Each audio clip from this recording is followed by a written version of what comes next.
All right. Thank you, everybody, for joining us today. If you're here, you've made it to the fiscal year 2024 Letter of Interest virtual training.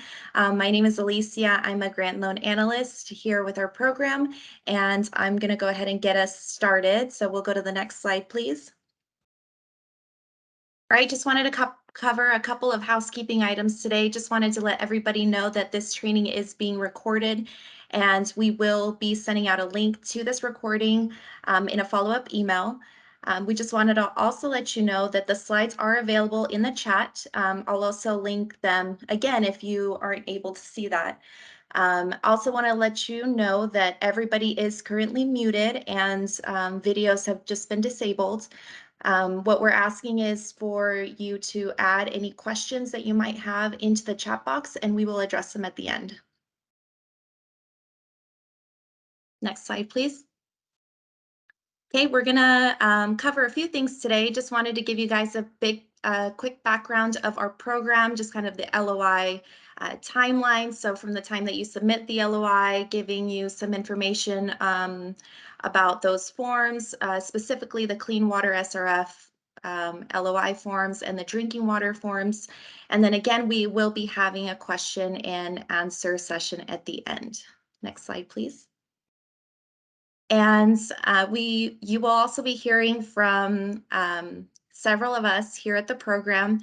Mariana Peavy is, I think she's here today, but Charlie Parkins will actually be kicking us off. And you'll also be hearing from our engineers today, and LaDon Kaler, who oversees the state environmental review process, and Zoe McCarty, who sees the grant program. Just want to give a quick shout out to Garrett, who's handling all the slides for us today, so we really appreciate his help. Next slide, please. And with that, I'll pass it off to Charlie.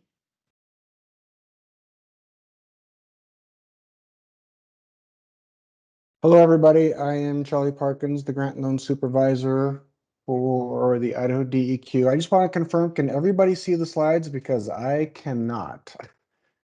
We can see them, Charlie. Okay. They are not on my screen, but I will go off the ones I printed off. So I'm assuming it's the welcome and introduction, the funding slide that you guys are seeing.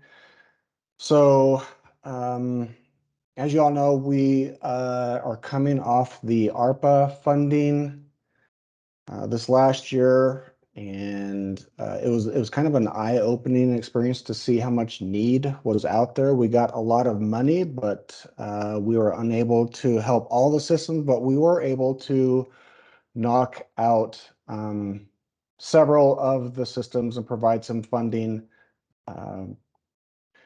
for this last year. Going into 2024, as far as funding appropriations, updates, and potential Idaho funding for 2024, we get 2 grants from the EPA. We get one for drinking water projects, and we get one for wastewater projects.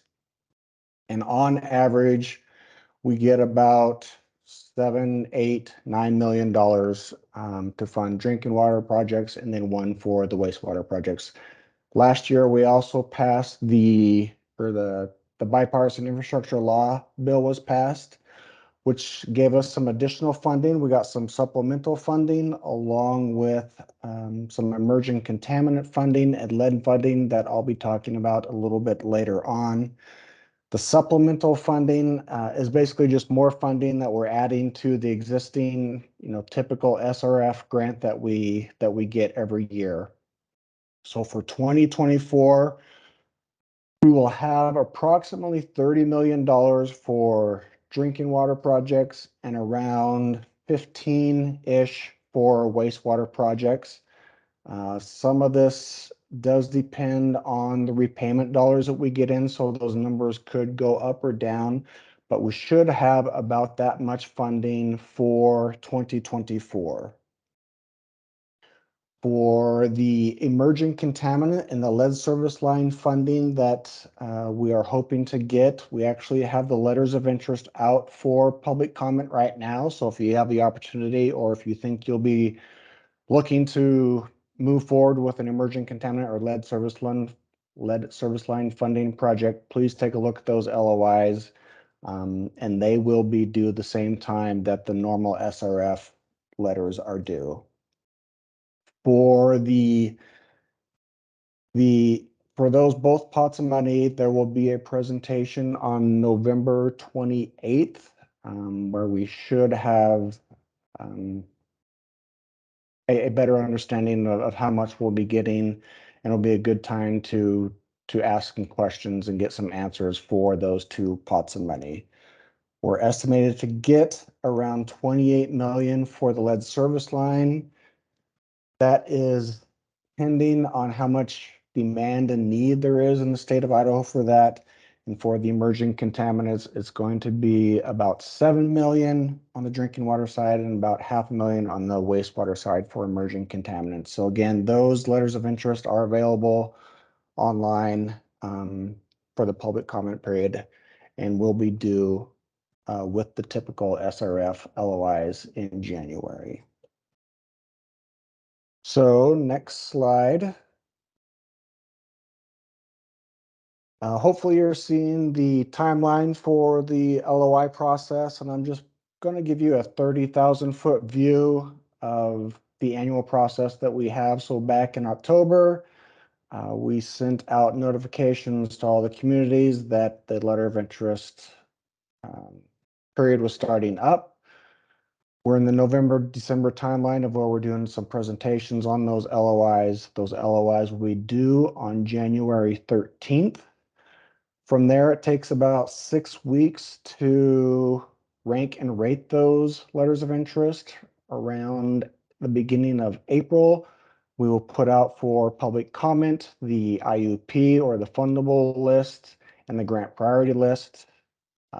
Once that public comment period is done, we will present that to the board.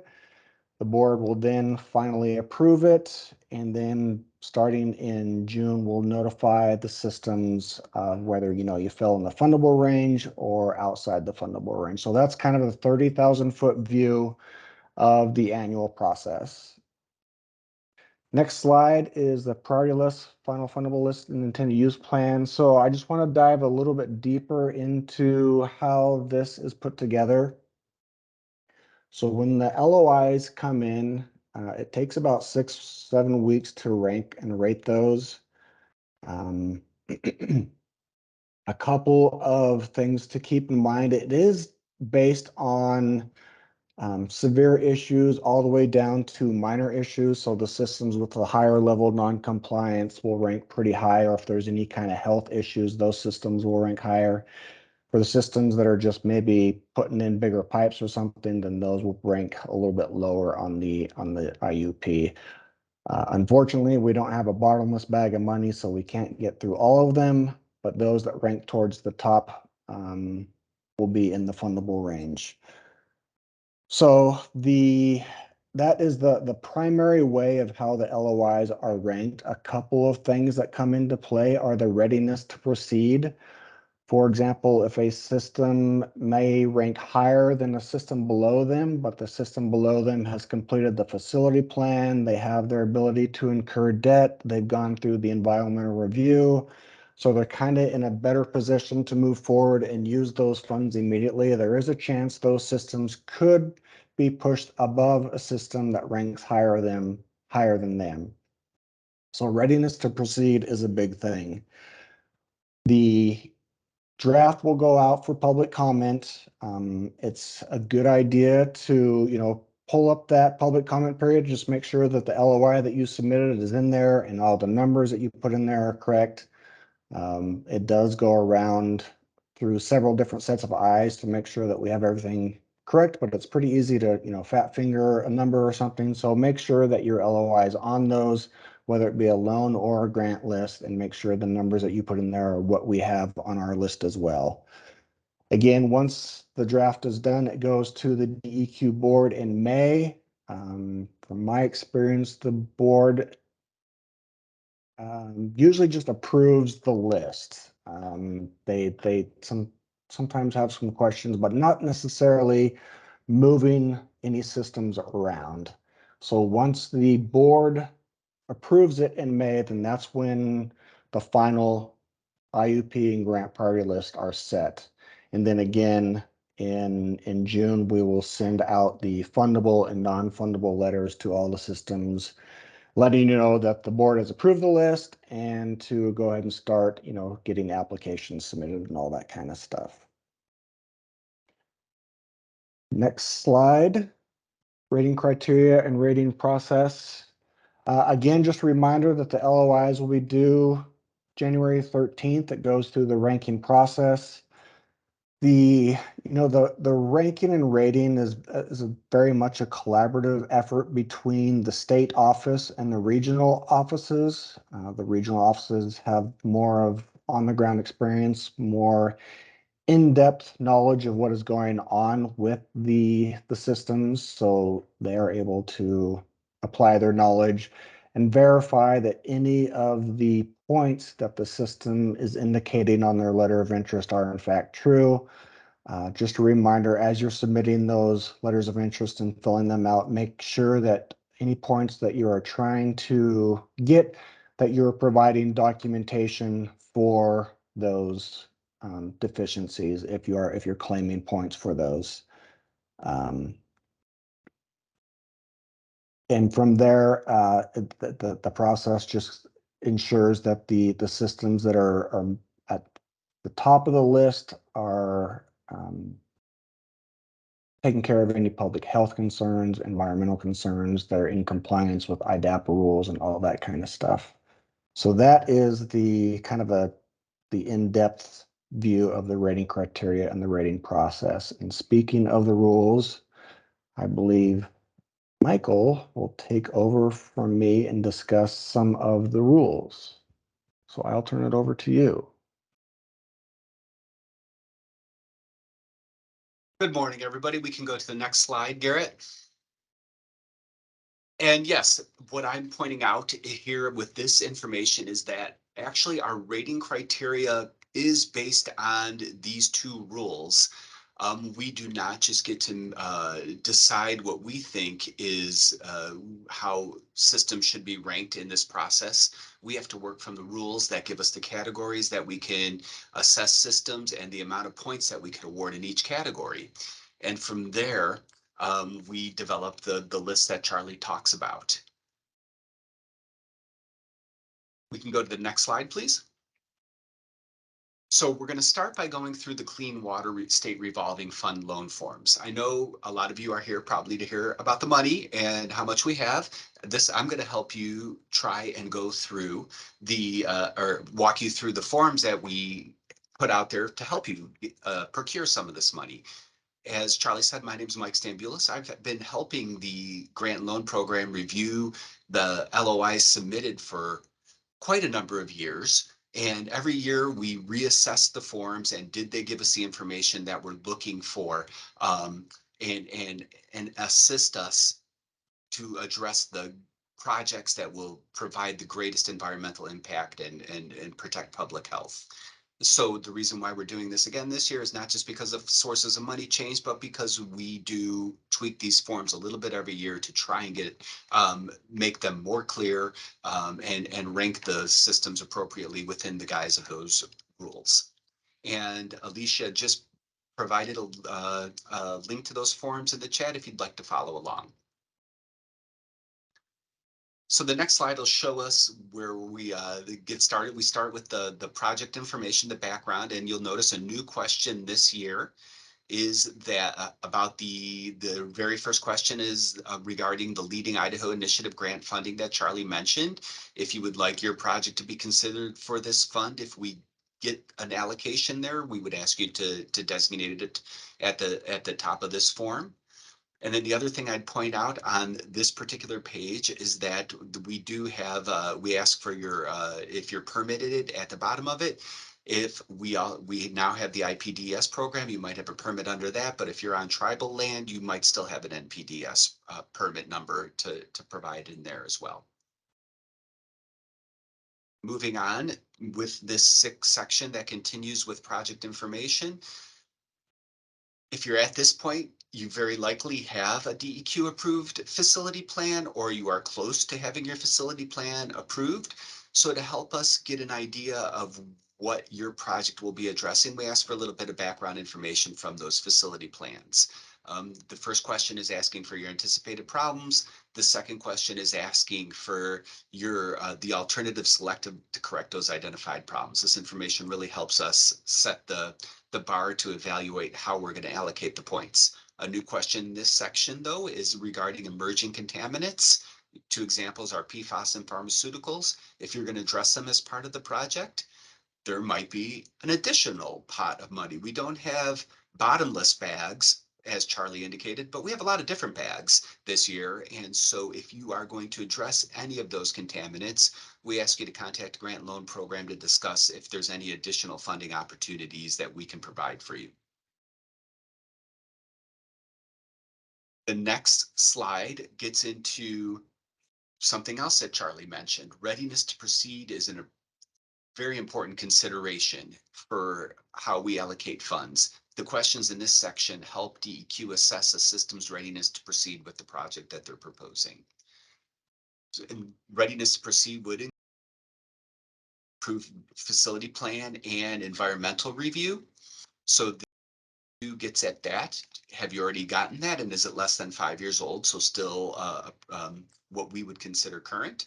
Are you in the process of developing it? Or this third question here, the third sub question under number 2, are you proposing this loan to finance a project?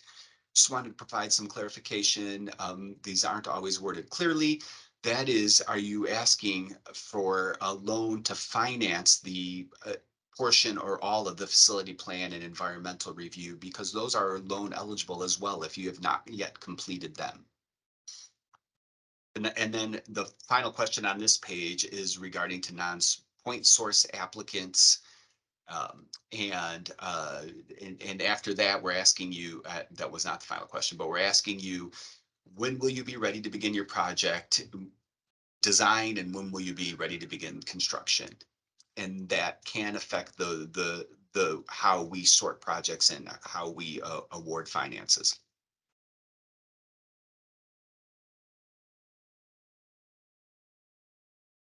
And I'm going to turn it over to Zoe for a few minutes. She's going to discuss the environmental process.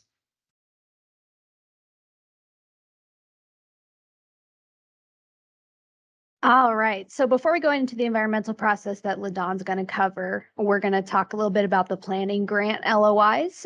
We just wanted to let you know that the grant LOIs follow the same process as the loan LOIs. There is a training that is similar to this one that will be taking place December 6th, more specifically geared towards the grant LOIs. If you have any questions, you can feel free to contact me. My information is in the slide here. And just as a reminder, if you're planning to apply for a grant LOI and a loan LOI, they will need to have separate applications. This also applies for if you want to do a drinking water and a wastewater one. We will need separate letters of interest for each.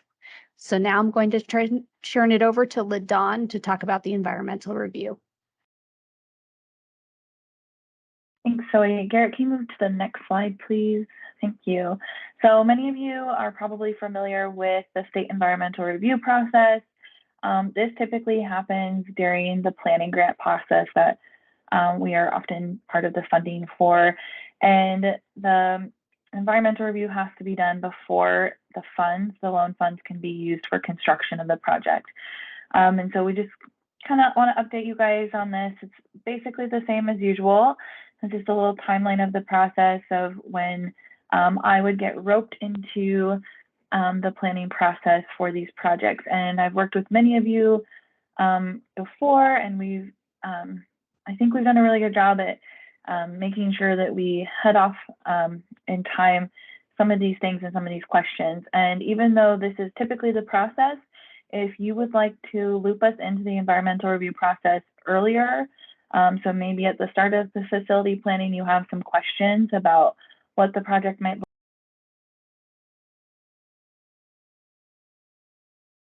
like with those.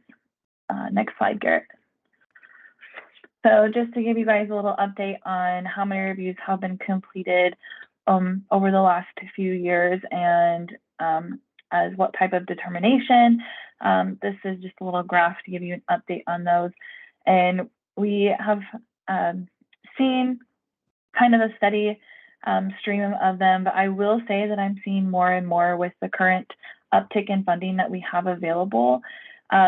We are getting more reviews done. So like I said, if you contact me early in the process, it helps a lot, and I can do what I'm calling kind of a SERP scoping review instead of a scoping meeting for some of these, and looking over the facility plan early and giving my comments on what I think an environmental review is going to need very early in the process, so that hopefully we can get ahead of any sort of surprises and keep these moving as smoothly as possible. And that's it for me. So I'm going to turn it back over to Mike. All right, I'm back. We're going to continue going through the Clean Water State Revolving Fund forms. We're still asking for background project information. Question 6 here is an important one regarding if you had your planning document funded by a different agency.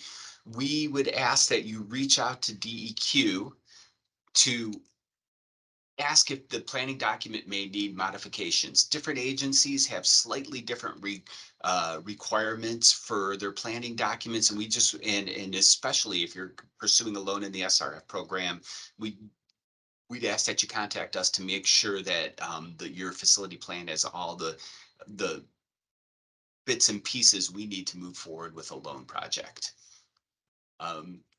The next question is about the environmental determination. We're asking for some background on that, if it's been completed. And then going further, we have one more slide on additional background information, just asking you what you would expect the cost to be and how much of that you're asking for us. A new question this year, once again, getting towards project readiness, is we're asking if you have legal authority to incur the debt and asking you how you accomplish that. Also asking about the amount of debt that can be legally incurred. This, once again, we need this information eventually, and this is allows us to get it more upfront so we can more accurately slot the money into the appropriate systems to construct the projects. The next slide, though, I think, oh no, we added another, I forgot, we added another background information, just asking you if you've already contacted an engineer. Once again, just getting at how likely this money has timelines that it has to be spent by. And so we've added a number of questions to help us assess whether your project will get the money out to meet those timelines. So how far are you along with talking to your engineer? Gives us an idea of how far you are along in your project readiness. But now I think we actually start the interesting engineering portion of the forms, as far as I'm concerned, regarding asking you what your project actually entails. First question's about a public health emergency or hazard. I'll just point out that at the beginning of each of these sections, we include the rule citation that supports the questions and tells how many points we can allocate for each of these sections. Emergency declarations do not happen often, but if you have one, that means you have a serious issue, and we award a lot of points for that. The next question is similar, but a little bit different. It gets into regulatory compliance issues. As Charlie and other folks have mentioned, part of this program is meant to help folks come back into compliance with our rules. So we've broken that down into 3 levels of compliance. The highest level of non-compliance being that you've gotten, EPA has contacted you more than once, or you've already entered into some kind of agreement with us or EPA, and most importantly, that the issues identified in those agreements will be resolved by the proposed project.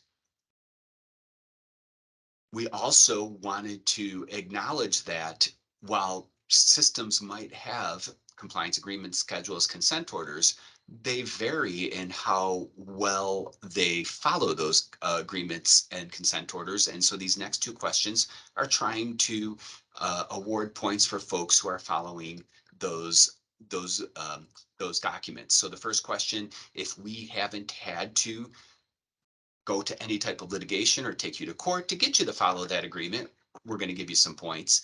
And then the second question on this page here, sublet 2 is, are you meeting all those deadlines and milestones and submittals have with that compliance document? We'll also give you some points for that. In other words, rewarding the folks who are really making an effort to keep in line with those compliance agreements, and recognizing that their project will address those issues in a fast manner as possible. Next slide, please. Hey, we're going to go over the drinking water loan. It's a little bit different. The clean water is more about impacts as opposed to problems. So actual system problems. So the first one is reducing impacts to watershed restoration. We are asking if you're going to reduce impacts to surface water, and then if you're going to be reducing impacts to a 303D water body. Now, we have provided a link to help you identify if you're discharging to a 303D water body. I will try. Let's see if this works. I have this screen up, so I will show you what this looks like if I can share my screen. Let's see if this works. So if you follow that link, you will come up to this screen that is our integrated report website. And that'll show you, say, for listed streams, this is one section of streams near Silver City, and you can get some additional information, including the questions that we ask about pollutants of concern, and it'll take you to the information that'll identify whether there's a waste load allocation or things along those lines. And it identifies the information that we can use to award points in that section. Back to the main presentation, see how that goes. All right, not too bad. The next slide. So we pared down the questions on in the watershed restoration to really just ask for those questions of, is it a 303D water body? Are you reducing your discharges of pollutants of concerns to those 303D water bodies? That section also asks about non-point source projects as well, pollutants as well. For example, your system might have septic system drain fields right next to a 303D river. It's not technically a discharge, but it is a non-point source that's impacting the river, and removing those septic systems would improve the water quality. So there's a question in there regarding that. Here on this section, we're talking about reducing impacts to groundwater, and we're focused on three main groundwater types: the sole source aquifer, nitrate priority area, and then the question C is regarding critical groundwater area. I just wanted to mention that critical groundwater area has a specific definition, and it's an IDWR definition. It is all or part of a groundwater basin that does not have sufficient groundwater to provide a reasonably safe supply for irrigation or other uses at the current or projected rates of withdrawal. So there are, that is defined by IDWR. The link that we provide in this LOI will take you to the map so you can identify if you have a critical groundwater area. And I emphasize that because that's often misunderstood. Systems believe that they're having issues, but it's not officially designated with the groundwater in the area, but it's not officially designated as a critical groundwater area. And then we ask if you're willing to sponsor a non-point source project, and we'll give you some additional points for that. On to the next slide. We're talking about non-point source watershed load reduction. This is also a question that is often misunderstood. It's a non-point source that is affecting the overall pollutant loading to the watershed. And if we'll be reducing the impacts to, and provide some supporting calculations as to how much you will be reducing your impact to that watershed. We then get into the next section of preventing impacts to beneficial uses.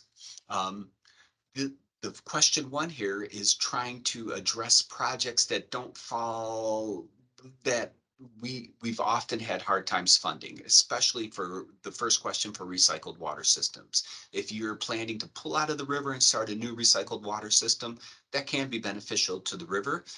So we want to recognize that and give some points there. Another big project is converting individual septic systems to centralized treatment of some sort. That also has a big impact. We want to recognize that. Refurbishing your existing lagoon can, if your lagoon is leaking and you're refurbishing it, that also obviously can have a big impact.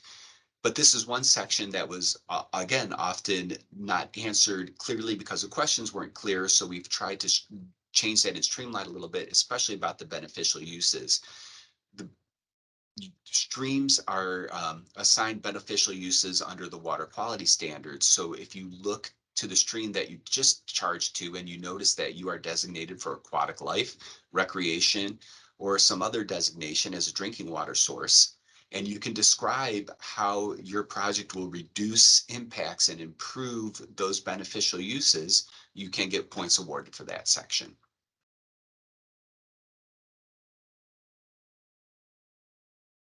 And move on to the next slide, please. Thank you. We also, these are state priorities. This was also one that we have in the rules.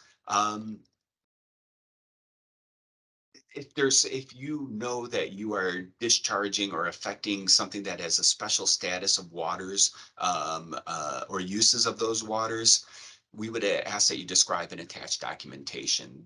This one is not often scored, but it is in the rules. So we would ask that you reach out to your regional engineering representatives and get a little bit more information on that if you feel that that applies to your project. We do then on question 4 have some smaller projects for points that you might be doing as part of your larger projects, such as removing stormwater outlets or conversion of combined sewer to separate stormwater systems, or something similar that's basically reducing the amount of water that your treatment plant has to treat and improving then the discharges to the ultimate discharges from that plant.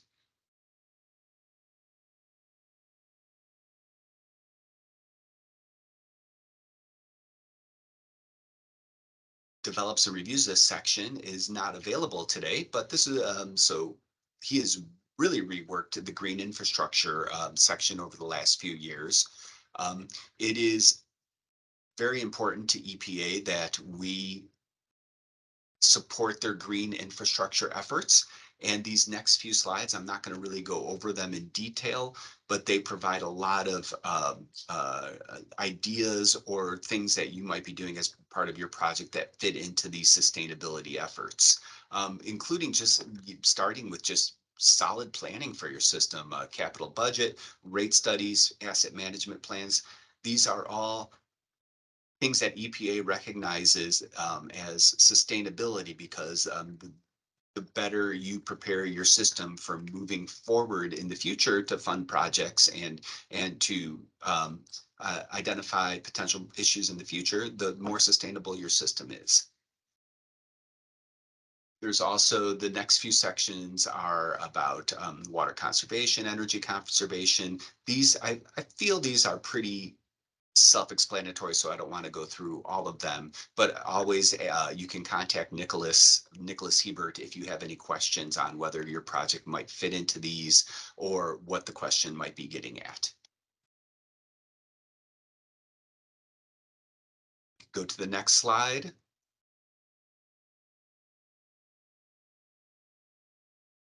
And I will point out, though, you can get only a maximum of 50 points in this section.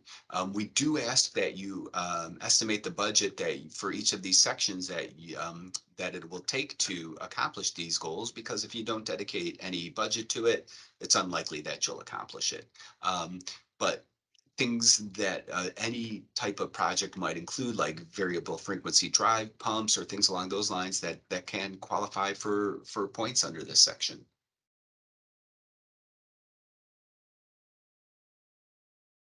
And I will take a break from talking your ear off and turn it over to Charlie for a minute or two. Thanks, Michael. Good news is I can now see the slides along with everybody else, so this will be beneficial for me. Something I do want to touch on that I skipped over while I was trying to troubleshoot my system here is one of the pots of money. We might be getting some funding from the state of Idaho. To what extent and how much, we don't know. We do have a question on the letters of interest asking if you'd like to be considered for that pot of money. If you're going for a drinking water or wastewater project, I would encourage you to mark that box, just because it opens up another pot of money to you. So I wanted to touch on that before I get to the affordability, which is principal forgiveness, aka free money, which everybody is a big fan of. So on the LOI, we need to know how many current EDUs you have, what the current rate is. If you just have a base rate, put that in. If you have a base rate plus, a usage rate, put in the approximate average of what the user rate is. If there's going to be a change in O&M, whether it's going up or down, please indicate that on the LOI. And if you have already raised rates in preparation for taking on a loan, and that is in or you put that in the current user rate, please indicate how much that is in preparation for the loan that you're taking on. But a way to figure out whether you're eligible for principal forgiveness or not is going to be based on the median household income. There is a website, censusreporter.org.locate, where you can put in the system that you are filling out the LOI for. And I'm going to try to do as well as Michael did and share my screen and show you how to use this website. So hopefully everybody can see that. Can somebody verify if they are able to see that or not? Yep, We can see it, Charlie. Perfect. Okay. So this is the Census Reporter site. What we are looking for is the MHI for the system that you are submitting the LOI for. Typically, if it's just, a city of Boise, city of Craigmont, city of Kuna, you'll use the MHI for that city, but sometimes it's for a county or maybe a district or a homeowners association. So we want you to use the most applicable MHI for your system. So to show you how to use this website, I'm just going to put in the website for the DEQ office. You'll see that it'll show up on the map, the address that you typed in, and on the left-hand side is a series of maps that you can use. Again, we want you to use the map and the MHI that is most representative of the system. So on the left, it usually starts with kind of a smaller map and then it works its way down to a larger map. So if it's the city of Boise, then you would use the city of Boise MHI. If you are a homeowner association or a district or something, then maybe you could select one of these other maps and use the MHI that is reflective of that specific area and of that system. So to pick on one, we will select the 83706 area code. So if your system is all within the 83706 area code and that's reflective of the MHI of that community, you would scroll down and over here you'd see the MHI of 57,664. And so I believe I did some calculations on this earlier. So to see if you would be eligible for principal forgiveness, you would take that 57,664 times 2% because you need to have a minimum of 2% user rates to be eligible for principal forgiveness. So if you take that number times the 2% divided by 12 months, you would get about $96 a month. So if your current user rate combined with the loan that you'll be taking on exceeds that $96 a month rate, then you will be eligible for principal forgiveness. If you have, if your user rate is $30 and you're going to be taking on a loan and it's only going to bump up another $20 for a total of $5, then obviously you wouldn't meet that minimum threshold for principal forgiveness. So I'm going to try to stop sharing my screen here.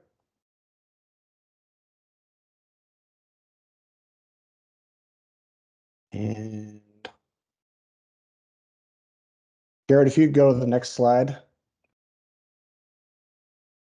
So for the systems that don't meet the 2% of MHI, excuse me, there is a chance that you might still become eligible for principal forgiveness. And that is if the system is above 1.5%, but they also have declining population and the unemployment is higher than the state average, then you will also be eligible for principal forgiveness. Again, you'll see on the screen there in the LOI that shows you how you can provide some of that documentation to DEQ when you're filling out the LOI. For that MHI screen, please go ahead and either attach a copy of that screen or send us or put the link in the LOI showing which MHI you're using just so that we confirm that the MHI that you're using looks appropriate for the system that you are submitting the LOI for. And just a brief note for principal forgiveness, because we do get this question often, is we're trying to figure out how much principal forgiveness each system will get. And until we get all the letters of interest, it's really hard for us to determine how much principal forgiveness each one gets. If we get 50 LOIs and there's only a handful of systems that are eligible for principal forgiveness, then those systems are likely to get a pretty big chunk of the principal forgiveness or the free money. If we get, 150 LOIs and 30 of them are eligible for principal forgiveness, then we have to take that principal forgiveness and disperse it amongst those 30 different systems. So just keep that in mind if you're trying to figure out how much principal forgiveness you're going to get. You can check to see if you're eligible, but until we get all of the LOIs, we really won't know how much of that principal forgiveness change you'll get for the system.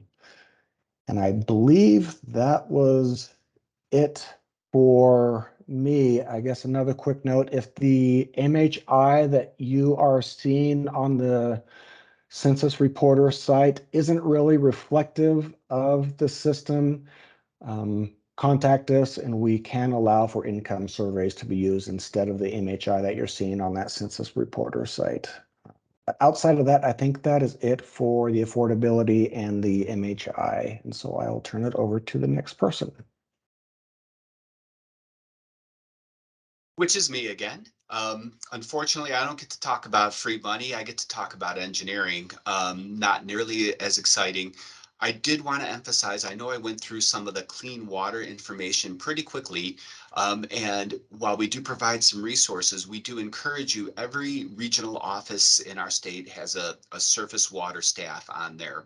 If you have any questions while you're filling out your LOI, please do not hesitate to contact your regional office. It actually saves us time in reviewing the LOIs to work out some of these questions ahead of time.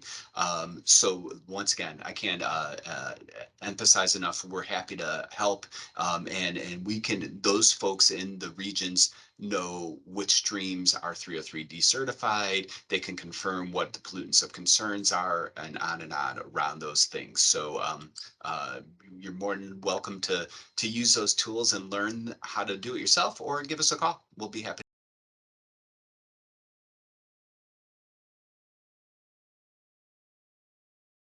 Start by saying I'm not going to go over all the background information. It is very similar to the clean water form, where we're just getting background information. Is your facility plan approved? What's your project going to address? And how ready are you to proceed with this project? Very similar to that. We'll go through some of the differences in where you get into the nuts and bolts of what your project's doing. So we can go to the next slide. And once again, just emphasize the difference.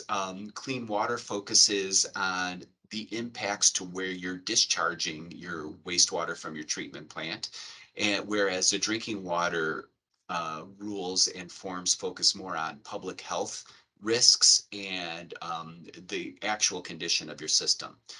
So the first section starts off with addressing the public health hazards. Is your system presenting a public health hazard because you have unresolved contaminant violations, or is this next question, surface water treatment technique violations, things that are risky to the public if they do not get solved in an expeditious manner.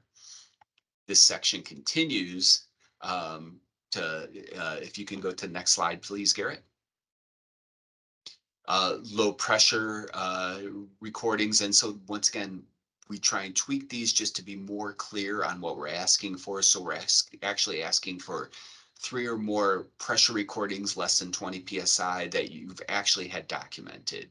So that does not mean if you have pressure issues that you can't get points in the next section, but for it to be able to rise up to where we grant the larger points for it being assessed as a public health hazard, we're going to ask for a little bit more documentation.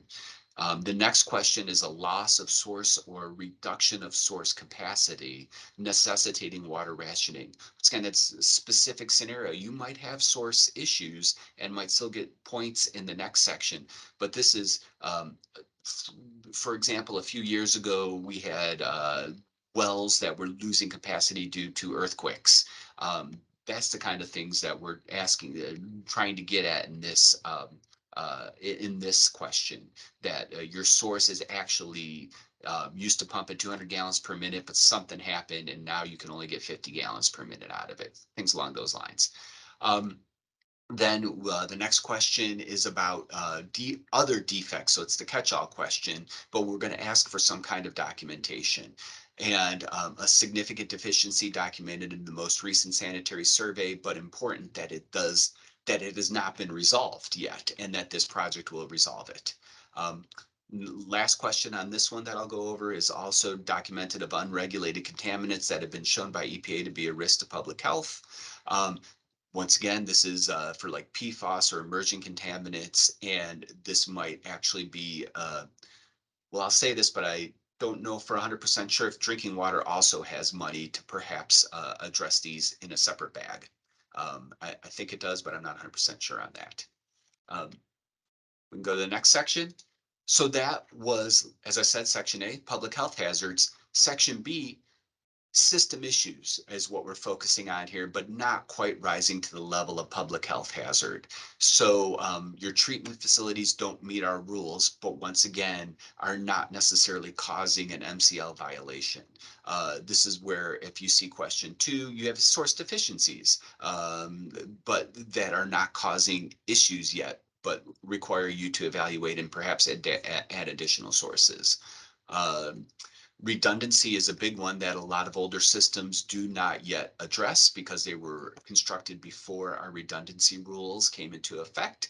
So we want to acknowledge that it is an important component of your drinking water system and award some points under that as well.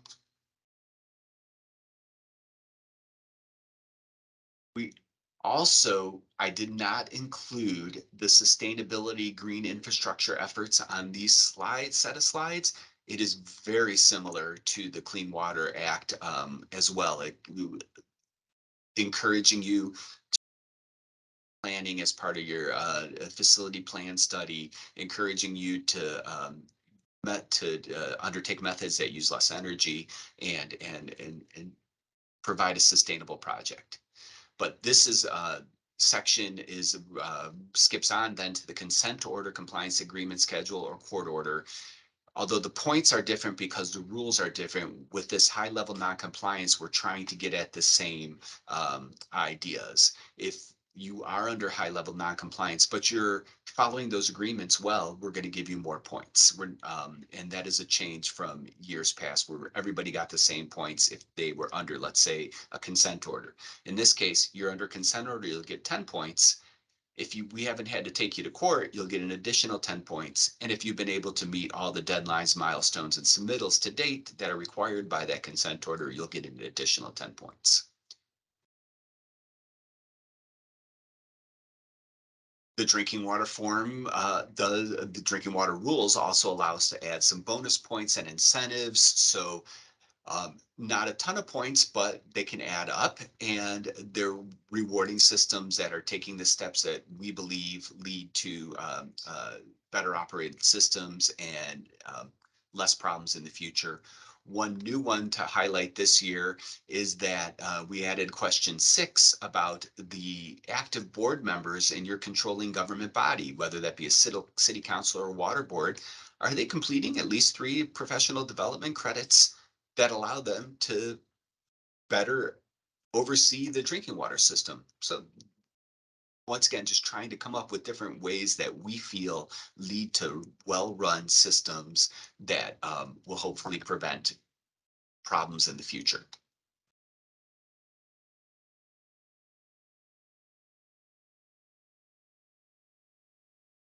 All right, so I take over this last part.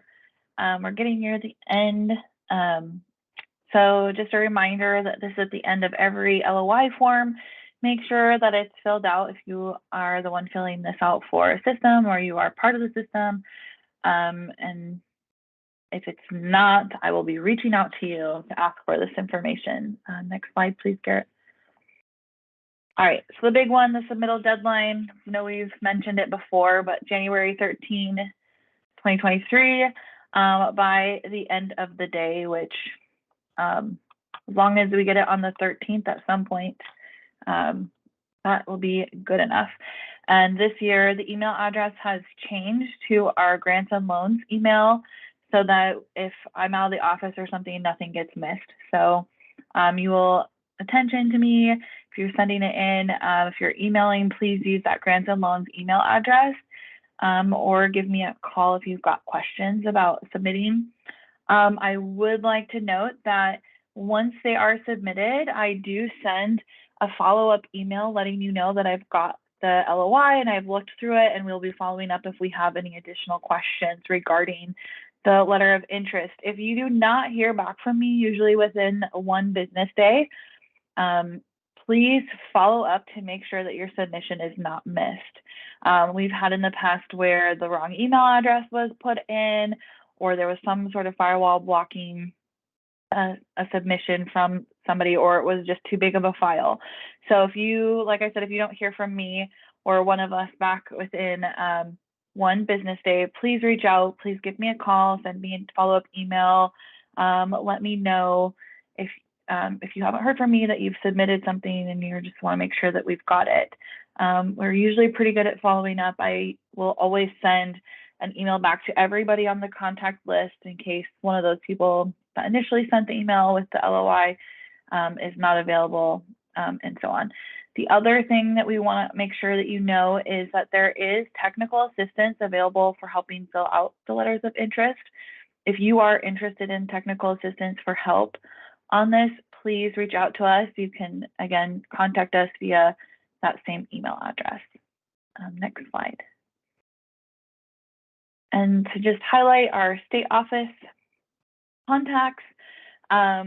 So Charlie oversees the drinking water loans, emergency funding, lead line replacement. If you've got some specific questions about that, Alicia will be in charge of heading up the clean water loans, and Zoe, the drinking water and wastewater planning grants. And like I said, for general questions, please send it to the grants and loans email, and they will get forwarded to the appropriate person, and somebody will get back to you. Next slide, Garrett. For the regional office contact, so Mike mentioned that if you have any questions regarding something on the letter of interest, or you're not sure how to fill something out, the regional office contacts are going to be the best source for you. So go ahead and give them a call. This is also in the handout that we linked earlier, that Alicia linked earlier. So you can make a note of that, or sometimes I just screenshot these so I have it right away. If you need to contact a regional office, these are the people that you will contact first. Next slide, Garrett. All right, thank you so much, LaDawn. So before we jump into questions, I just wanted to really quickly plug our Grants and Loans newsletter. We just started a newsletter. We release this out quarterly, and we'll just be including any updates to our program, if there's any funding changes, reminders of our letter of interest forms, or when those go into public comment period. So I'll link it in the chat here in just a moment, probably at the end, but if you go to the link, you'll just have to navigate to the very bottom of the newsletter screen, and then there will be a place where you can register. Another thing that we wanted to also quickly mention is that on our website, you'll be able to find all of the letter of interest forms, so for the loans and also for the grants. And as Zoe mentioned earlier today, if you're going to be applying for a loan and a grant, then you'll need to submit the letter of interest form for each of those. And again, just a reminder of that January 13th deadline. That is a deadline that we can't be flexible with. So please just try to send those letters of interest over to LaDawn at the Grants and Loans email before or on January 13th. And if you have any questions between now and then, you can always feel free to reach out to us at our Grants and Loans general email. So just checking the chat box again, feel free to add any questions. Jeremy had a question. I'll direct this one to you, Charlie. Is the affordability criteria the same for drinking water SRF as clean water SRF? Yes, that's correct. The same 2% and the same with the 1.5 to 2%. You have to have that declining population and unemployment above the state average. So yes.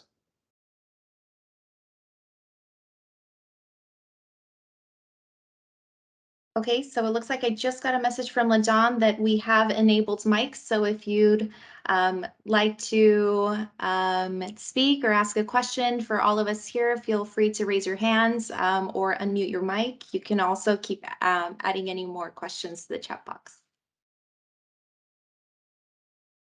All right, we just got a question from Justin. So last year, cities over 10,000 residents were excluded from some of the funding. Are there any anticipated size restrictions this year? And I'll direct that to you, Charlie. Justin, the 10,000 was for the ARPA funding. We're not getting ARPA funding this year, so it's back to just the normal SRF funding. So there is no restriction on population for the SRF funding.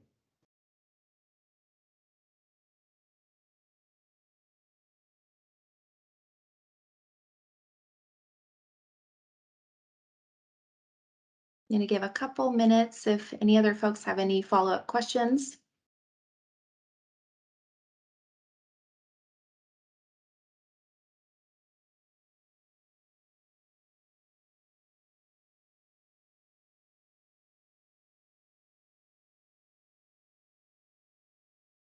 All right, perfect. It doesn't look like we have any questions or anybody. I'm not seeing anybody raise their hand either. So with that, we'll be wrapping up today's presentation.